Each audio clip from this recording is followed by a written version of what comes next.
Welcome to World Without You, a Sims 4 story inspired by Belinda Carlisle songs. If you have not watched previous episodes yet, please go watch them. If you watched the previous videos, you already know what to do with the music.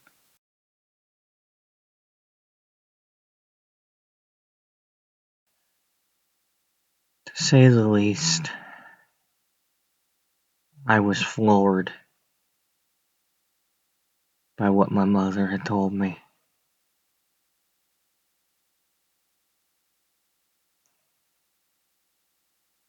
I hadn't seen a picture of Shelley.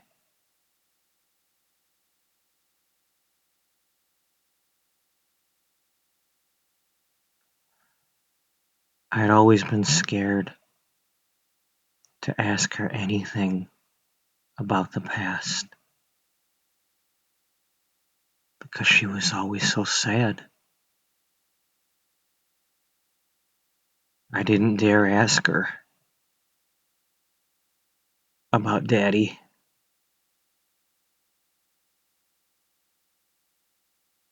or anyone else. I just didn't want to upset her.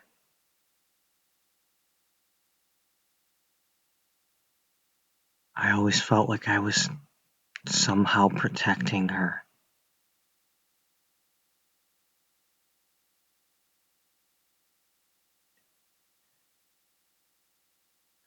After our conversation, I guess we did what came natural to us.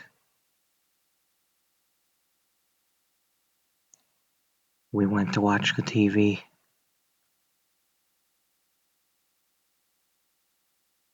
But somehow this felt different.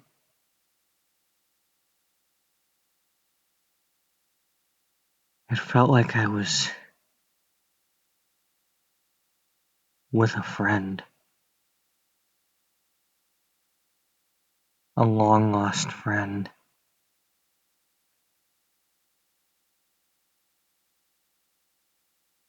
Or maybe a new one. I wish I could remember what show or movie we watched.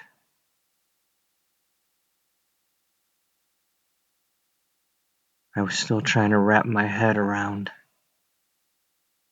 the story she had just told me.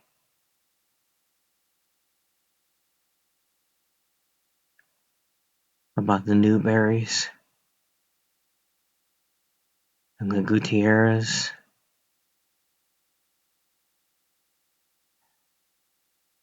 and all the life and death. I just couldn't help but wonder,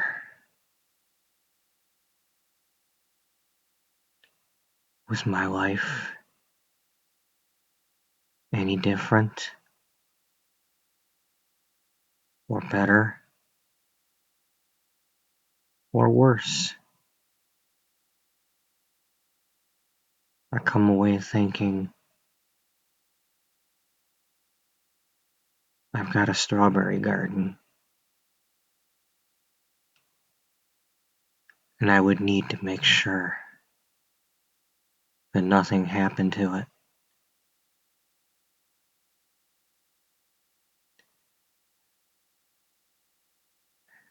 We chatted a tiny bit while watching the TV, like one would do while watching with someone. More than anything, I just wanted to keep her company.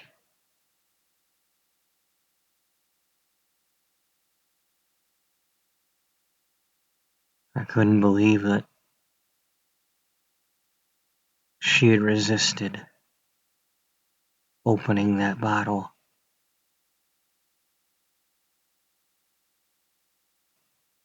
It must have been killing her.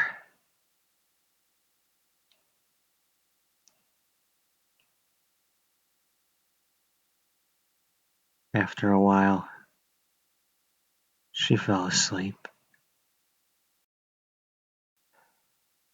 And as tired as I wasn't able to. I just sat there reflecting and pondering. So much had happened in the past year, and so much was suddenly happening. And I just wanted to figure it out. I came so close to making the breakthrough with Harold, but it didn't happen. Couldn't help but feel a little anger towards my mother for interrupting that moment with Harold.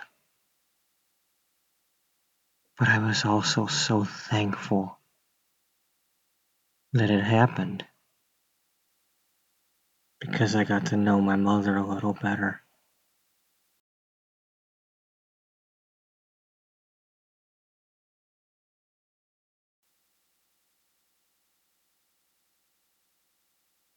And all these stories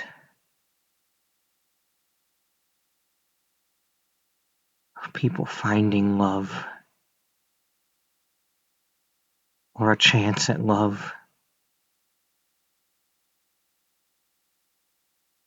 and losing it.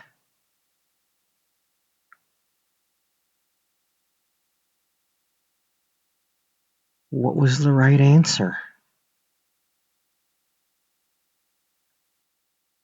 Miss Norwood and Miss Kimbrough and my mother and Shelley.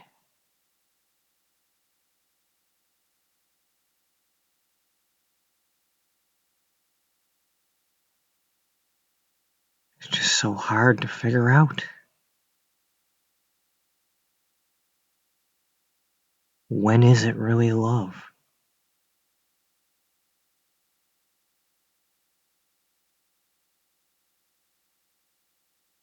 Am I right to hold back and be afraid to be hurt like I was with Grant?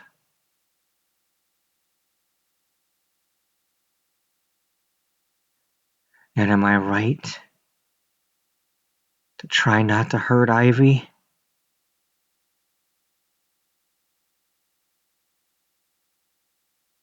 Or am I right that she's not in love and that Harold deserves better?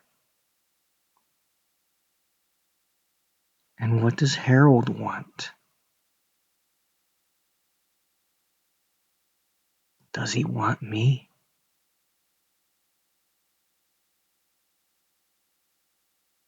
They say only time will tell.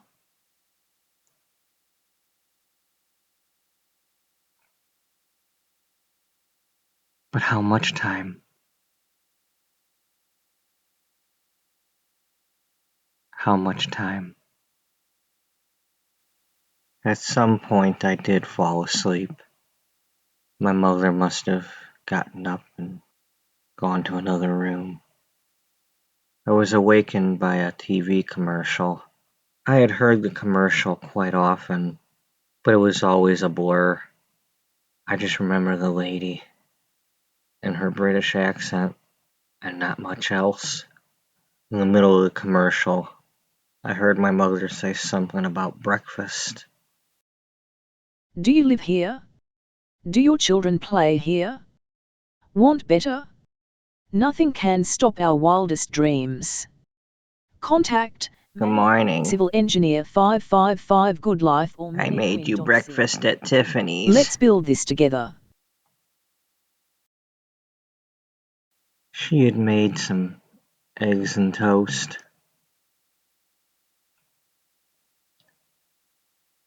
It had been so long since my mother had cooked anything for me.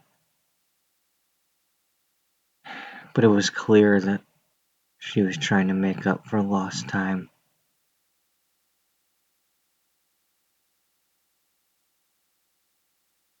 And I was gladly indulging her. She said that she was sorry for saying what she said last night about seeing her mother when she looks at me, and that she hoped it doesn't mess me up too much. I must admit that it still haunts me, but it's what she said next that made all the difference. She said that was the first time she had cried in years. She had held it in. She didn't remember crying after Shelley passed. She was trying so hard to be brave for her. And after Daddy, she was trying to be brave for us. But she had held it in. And after a while, she just couldn't feel it. The wine had kept her from feeling it. Is Harold your boyfriend? Harold's my friend. He's Ivy's boyfriend. He's going to the homecoming dance with Ivy, and he asked me to show him how to slow dance so he could dance nice for her. But you want him to be your boyfriend? Yes. So your best friend's got your boy. She sure does. Well, something about the way he looks at you. She may be your best friend, but you're my daughter, and I'm in your corner. You've had my back for years. It's about time I had yours. Would you mind indulging me a few favors? I laid out an outfit on your bed, something I should have been doing for you when you were younger. I know I did it a few times, but I really miss it. And after you put that on, I'm gonna ask another favor. Mom, of course I will.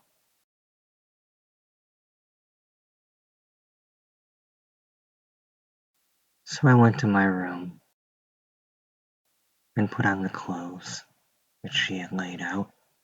And when I returned, she said, "Do you mind if I do your hair? Maybe a little bit of something different.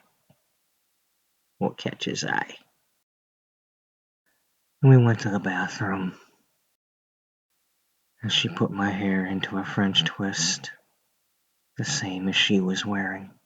And when I came out of the bathroom, I looked exactly like I do right now, minus a few wrinkles. Turns out this outfit, it was one of Shelley's favorite outfits. And it was one of mine too. I had worn it the previous year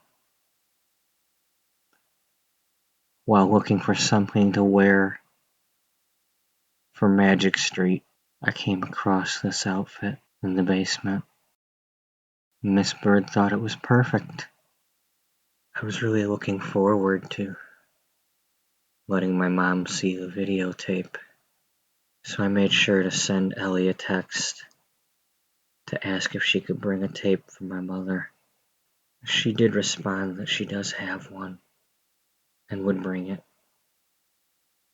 And then she told me to go knock him dead, and I went outside to wait for him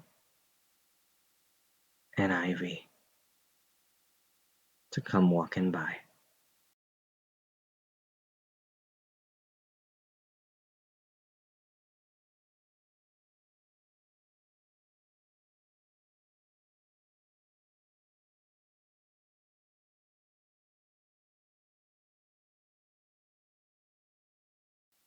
It seemed like it was taking longer than usual for Harold and Ivy to show up.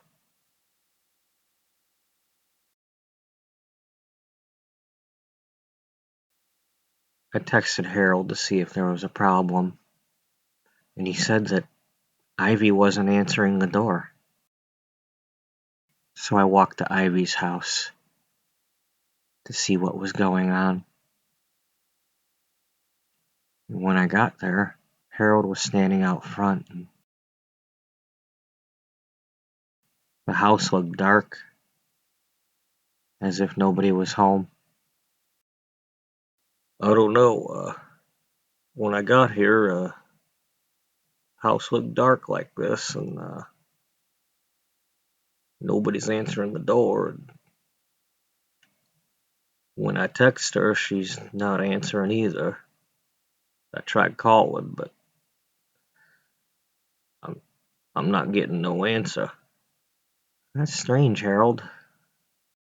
And I said, well, let's give the door a try one more time, in case they're all asleep. Maybe the power went out or something. I tried knocking on the door and ringing the bell, but nobody answered. I tried texting and calling her. Nope, I'm getting voicemail. I'll leave a message. Ivy, Harold and I are at your house and you're not answering. We're wondering what's going on. Hope everything's okay. Let me know. I tried to tell Harold not to worry, but I was worried too. This was really strange, and I was really getting worried, especially with how Ivy's been acting lately. It was hard looking at Harold with that worried look on his face. I tried to call her again, but I got voicemail again. I just couldn't help but feel bad for him. But we had no choice. We had to just continue on without her. Seemed like a really long walk. Neither of us were really in the mood to talk about much other than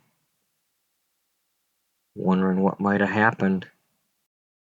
I think at one point I said, maybe they went on a little trip without telling anybody.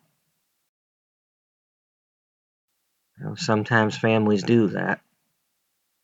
They just decide to up and go away for a break. Yeah, I hope it's something like that. Besides, she needs a little vacation. When we got to school, Ivy wasn't there either. I had been hoping maybe her parents would have dropped her off if they'd have been somewhere else. But she wasn't there, and all we could do was just go to class. Maybe the parents had called the school. Hopefully we'd find out something. When we got to art class, Ivy wasn't there either. I asked Miss Stone if she knew anything about Ivy. She said that she hadn't been notified of anything, but she would check when she got a moment. Miss Stone had the room set up with tables and chairs. Harold and I took our seats at a table that had some balls of clay sitting on them. It looked like we were going to have another day of something other than painting. Miss Stone left the room to go to the office. I was upset with myself. I should have known what was going on with her. I should have been being a better friend to her. How can her best friend not know what she was upset about? How come she hadn't already told me? Maybe she told Jamie something. All I could do was hope that everything was okay with her. Hopefully nobody in her family was hurt or sick or worse.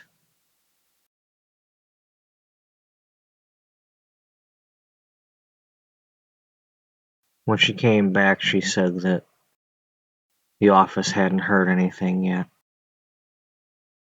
Ivy's parents hadn't called. Miss Stone then stood in front of the class and played around with a ball of clay as she talked about what we would be doing. I've got a few items on the table here to use as inspiration for something you might wish to make with your clay. You can try to make one of those, or you can make something on your own.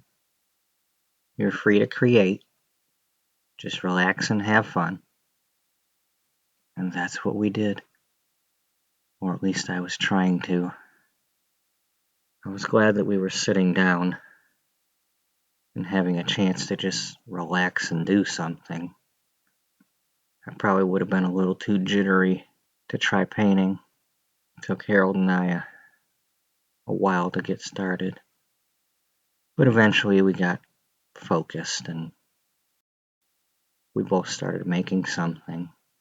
I sat there staring at the ceramic rabbit on the table. It reminded me of creative writing from the day before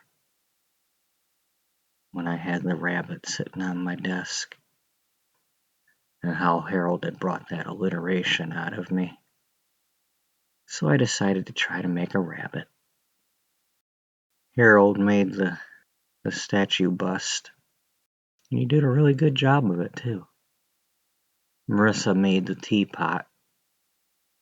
Dean must have been inspired by the miniature skyscrapers or something.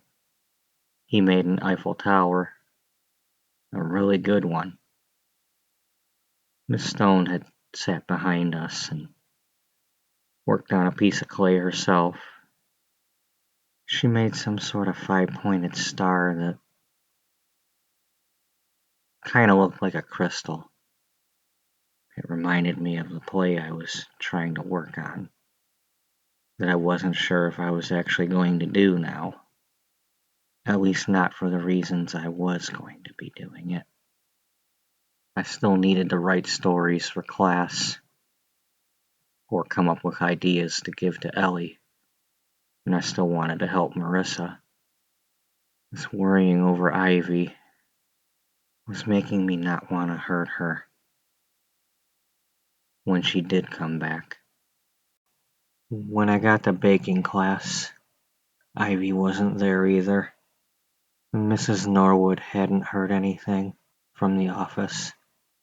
By that point, we were just hoping that her family had gone on a trip, some fall getaway, and just forgotten to take their phones, or left them at home on purpose, or maybe they were too far for the signal to reach. Back then, it wasn't as easy to reach somebody with a cell phone. There were a lot of areas where you wouldn't get a signal. Mrs. Norwood asked us how we were doing on our projects. Everybody seemed to respond in the positive.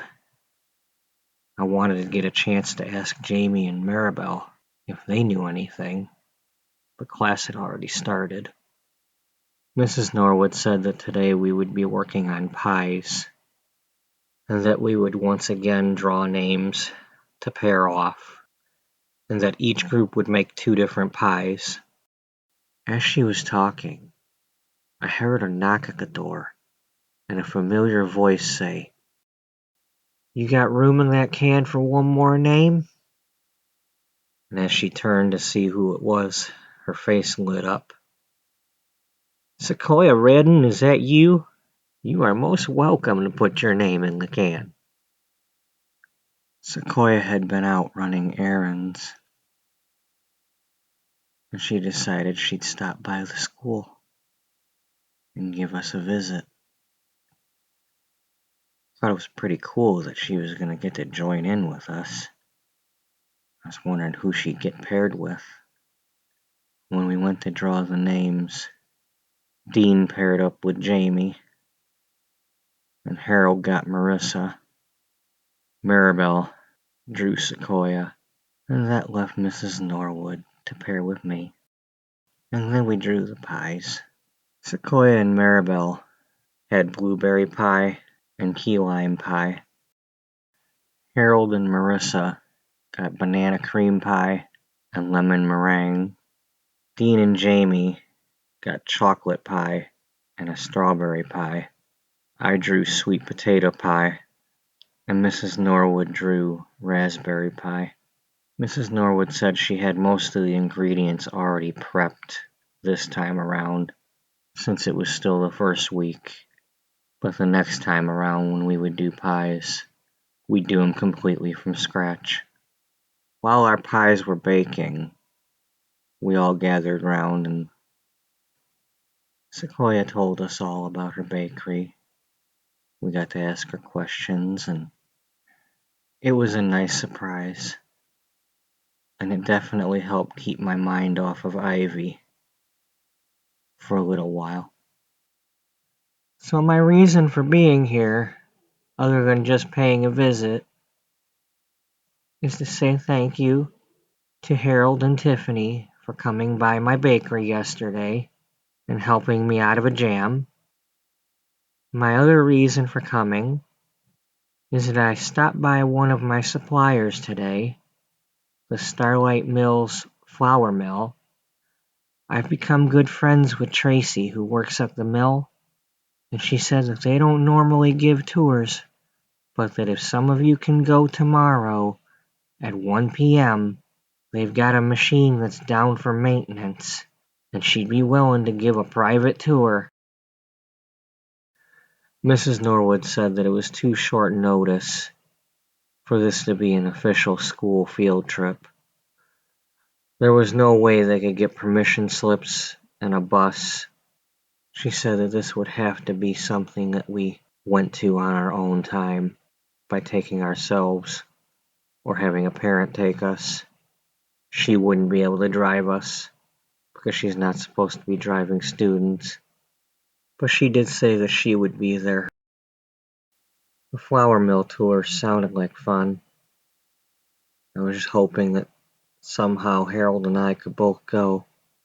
I found myself also wishing that Ivy would be there, just so I would know that she's okay. Baking class ended, and it was time for lunch. And if things weren't already interesting, they would soon take another turn. I was getting to spend the whole day with Harold, and would be once again sitting with him at lunch. But this was one of the hardest lunches I've ever sat through. I was worried about Ivy, but trying to talk to him and trying to cheer him up, and seeing that look on his face of how worried he was. That look on his face was killing me. I couldn't stand to see him like that. I could tell he really cared for her. I just didn't know the words to say to him. And it definitely wasn't the time to tell him anything else. We both kept checking our phones to see if we had any word from Ivy. But there was no answer. Harold had ordered a hamburger, and after trying to figure out what I wanted, I decided on a bowl of chili. I hadn't had chili in quite a while. Marissa and Dean sat next to us, but for the most part they were talking to each other. I needed to think of something to talk to them about. The only thing I could think of was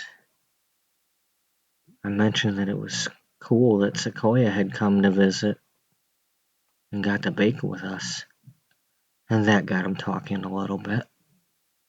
That bowl of chili was good,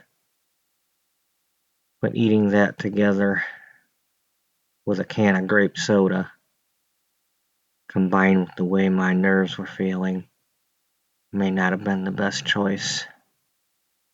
It backed up on me a little bit, and I needed to go get a drink of water. The drinking fountain was located across from the teacher's lounge. As I bent down to take a drink, I could hear what sounded like raised voices and shouting coming from the lounge.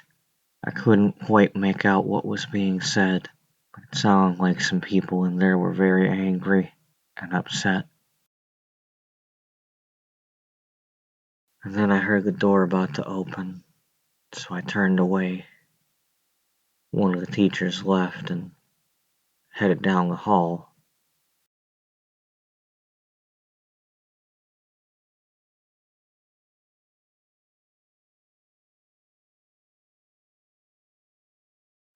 When they got to the end of the hall, they muttered some profanities to themselves, and then they walked towards me, and I could see that it was Fiona. Something must have been really wrong to be upsetting her. I don't know if she saw me or not, but she went into her classroom. I had to go ask if she was okay.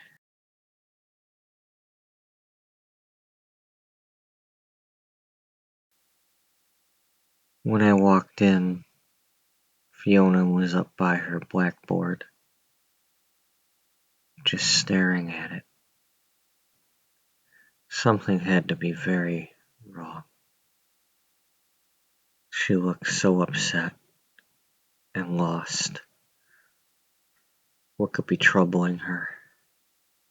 Fiona, are you okay? I could tell she was trying to answer me, but afraid that the tears would come.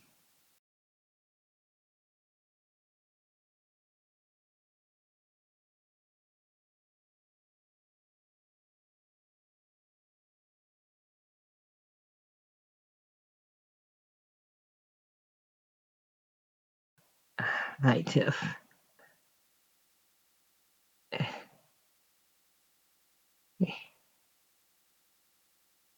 It's the usual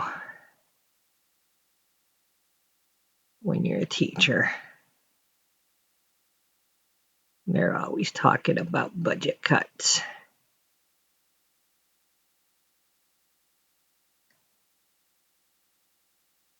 It's just reality when you're a teacher, especially when you teach something that's not as popular as other things.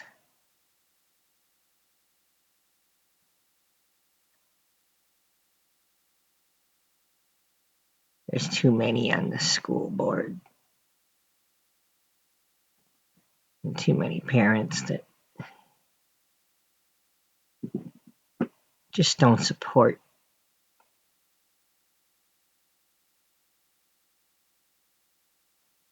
some of the less popular subjects.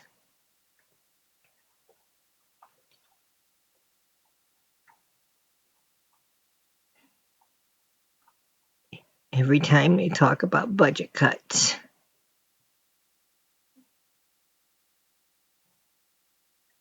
it seems that the music and the arts, all the creative things, end up on the chopping block.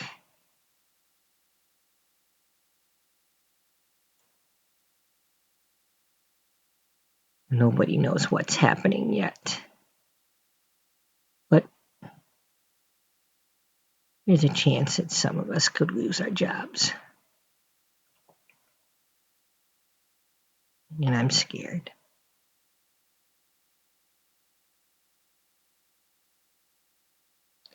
I love being a teacher.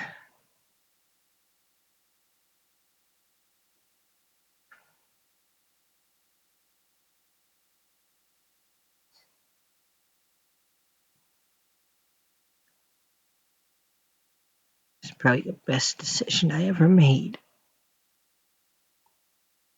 to become a teacher.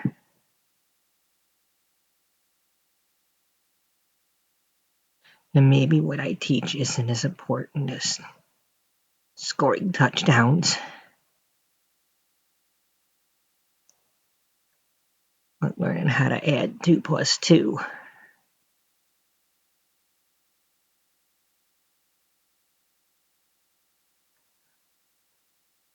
But I really feel like this world needs stories. And without somebody telling stories,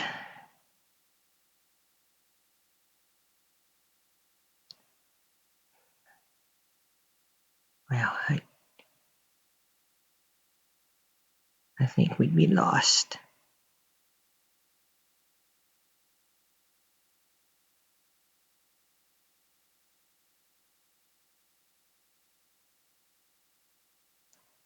But I'm also scared for the other teachers. They might cut their classes, and they might lose their jobs too.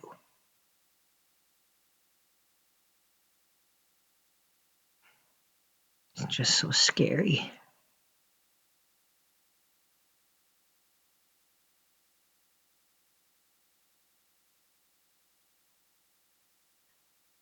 Oh, um, I, I don't mean to. I don't mean to trouble you with this. You're still young.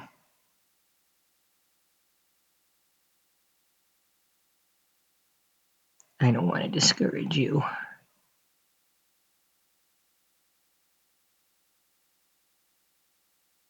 It's all right, Fiona.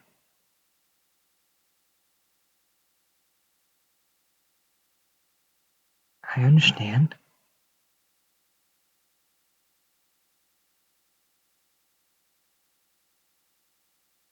And I agree with you.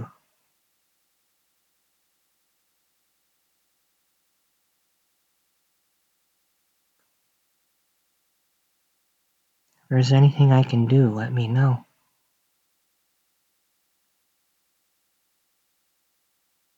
Well, there's not much to be done right now, but we'll wait and see what happens. There might be something yet. Thank you for offering.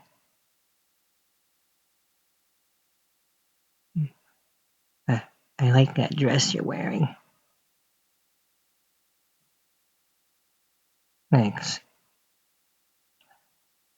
I found out it's my grandmother's.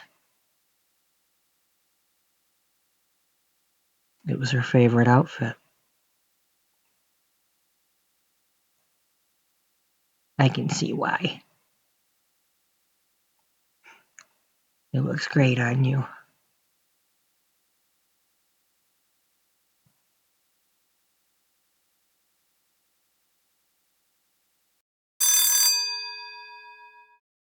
The ringing of the school bell seemed to snap her out of it, if only for a moment.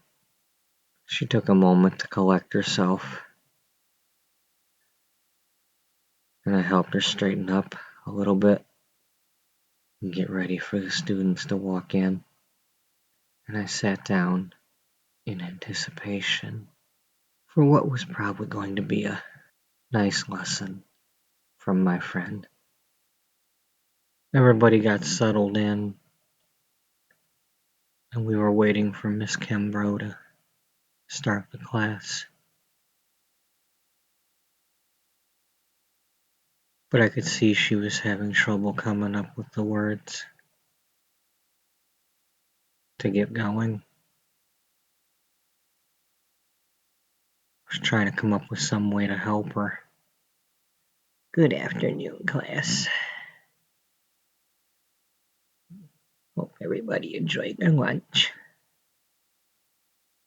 I hope you'll forgive me. I'm having a little bit of trouble getting started. Trying to remember what I wanted to say. Miss Kimbrough? Yes, Tiffany. Do you have a favorite story? that you wrote? Is there one that you could tell us? I didn't know if she had a story or not. I knew she probably wanted to give a lesson today, but it was all I could think of to help her. It seemed to work, though. Her face changed to a really determined look, and I could see the passion building. She told us a story of Cloud Dancer, a unicorn from the planet Perplacia that was bullied by horses because they thought she was also a horse with a funny looking horn sticking out of her head. But then she was given a quest to go find others like her in order to save her planet.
And that was called Dancing in the Purple Clouds.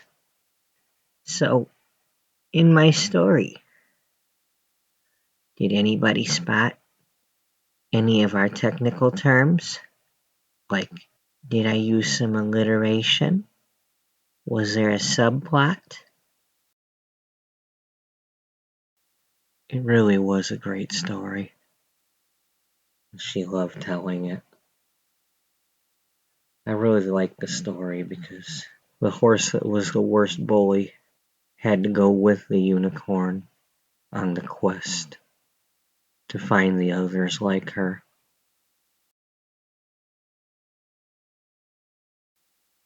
I'm glad I was able to help Fiona get through the class,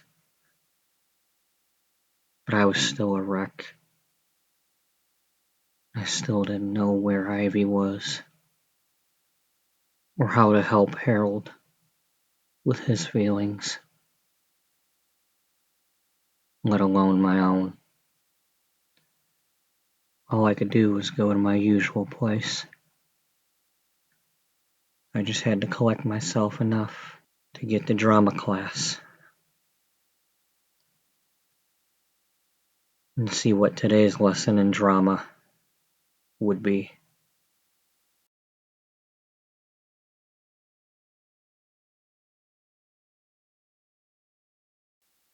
Thank you for watching episode 10 of World Without You.